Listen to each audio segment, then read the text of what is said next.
Bismillah ar-Rahman ar-Rahim. Alhamdulillah wa salatu wa salam ala nabiyyina Muhammad wa ala alihi wa sahbihi wa sallam. Amma ba'da, habati fil assalamu alaikum wa rahmatullahi wa barakatuh. As'al Allah Kareem Rabbil Arshil Azim and yatawallana fi dunya wal akhirah. We ask that Allah subhanahu wa ta'ala, the Almighty, accepts our good and forgives our evil, protects us from kulli su' makruh, rectifies our condition and affairs. Habati fillah, a question was asked to Sheikh Muhammad ibn Abdul Wahhab al-Wasabi, rahmatullahi alayhi, rahmatin wasi'ah.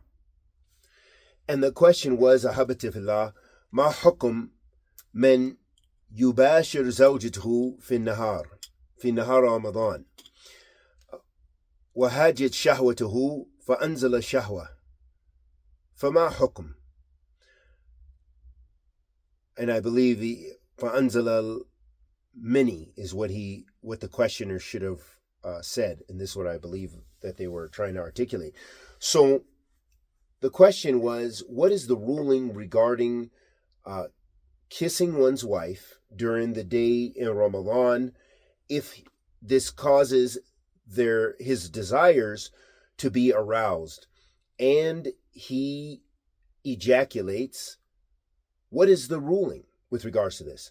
So the Sheikh, he responded by saying, بدون أن يجمع أهله لا شك أن خروج المني بهذه الطريقة محرم. He says, as long as the person did not have sexual intercourse with his wife, then no doubt the ejaculation by this way is muharram. It is haram. لأن رسول الله صلى الله عليه وسلم كان يباشر وهو صائم وكان يقبل وهو صائم. ولكن كما قالت عائشة أم المؤمنين رضي الله تعالى عنها قالت وكان أملككم لأربه، يعني كان محافظ على صيامه وعلى نفسه من ما يخرج منه شيء. So the Sheikh, he responds by saying, because the Prophet sallallahu alaihi wasallam used to kiss his wives, and he was fasting. And he would do these things while he was fasting. However, as Aisha radiallahu ta'ala anha said, al-Mu'mineen, she said, but he was the most in control of himself.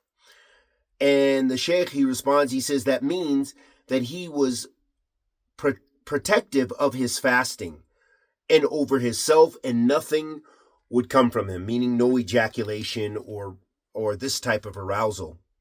فإذا كان الإنسان يعرف هذا من نفسه أنه ما سيخرج منه شيء إذا قبل امرأته لا بأس، كما قال صلى الله عليه وسلم وباشر من فوق الثياب، يعني يضمها من فوق الثياب لا بأس.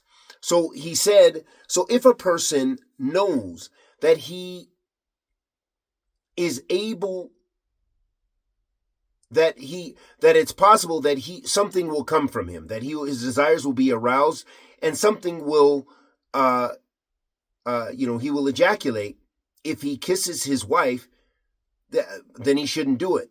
But if he knows he is in control of himself and there is not an issue, then he said there is no problem, because the Prophet sallallahu alaihi wasallam used to kiss and also maybe you could say like massage or enjoy over the thobe, So what is over the thobe, meaning the garment? There's no problem with this. أما إن كان يخشى على نفسه من ثوران الشهوة فيجب عليه أن يبتعد. So he said, and if a person is fearful over himself that his desires he will get aroused, because you don't want it to be even a kissing and so forth of arousal.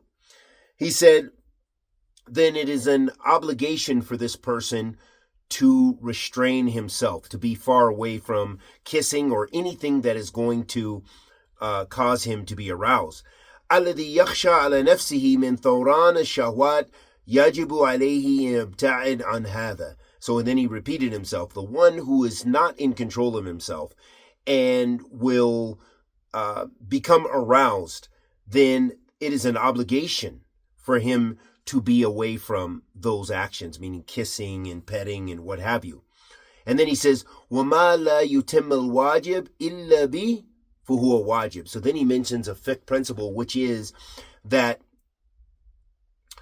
that which is an obligation cannot be completed except with that which is obligatory. Meaning that if something is an obligation, for example,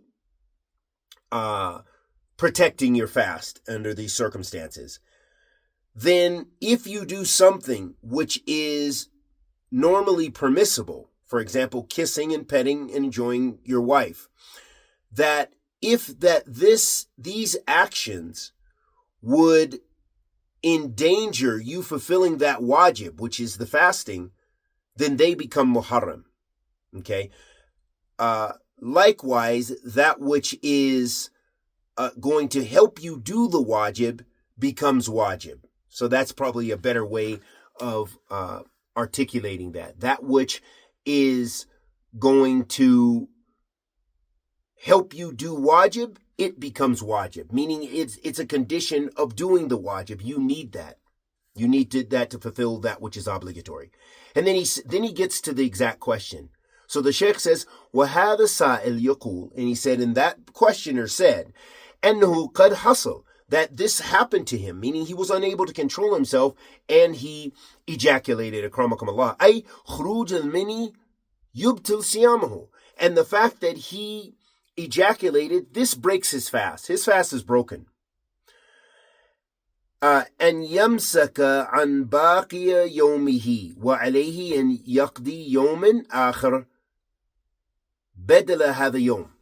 So the Sheikh mentions that the person who does this, they broke their fast, and the rest of the day, so say if, for example, he kissed his wife at dhuhr, and he became so excited, and it led to other things, and he became excited, and he ejaculated. He broke his fast, and the rest of the day, he still should not eat and drink. He should still imsak biyom, even though his fast is not valid, he should still maintain, and he has to make up that day. So it's as if he missed a day of fasting. He did. وَعَلَيْهِ أَنْ يَمْسَكْ بِبَاقِيَةِ يَوْمِهِ وَعَلَيْهِ أَنْ يَقْضِي يَوْمًا آخَرَ. And so he will have to make up that day, outside of Ramadan, some other day. And he says, وَعَلَيْهِ أَنْ يَغْتَسِلْ غُسُلَ الْجَنَابَةِ لِخُرُوجِ الْمَنِي. And also, this person has to take the shower, the Islamic ghusl, because they ejaculated. Okay, they have janaba, the ghusl of janaba. And then he says, and also, وَعَلَيْهِ أَنْ يَسْتَغْفِرَ اللَّهِ, and also this person has to seek forgiveness from Allah subhanahu wa ta'ala. وَأَنْ يُتُوبُوا إِلَيْهِ, and to make tawbah to Allah because they broke their fast, and this is a major sin. وَأَلَا يَعُودَ إِلَى مِثْلَ هَذَا مَرَةٍ أُخْرَى, and they should not return to doing something like this ever again. And we ask Allah subhanahu wa ta'ala the Almighty to accept our good and forgive our evil. Wa sallallahu wa sallam ala nabiyyina Muhammad.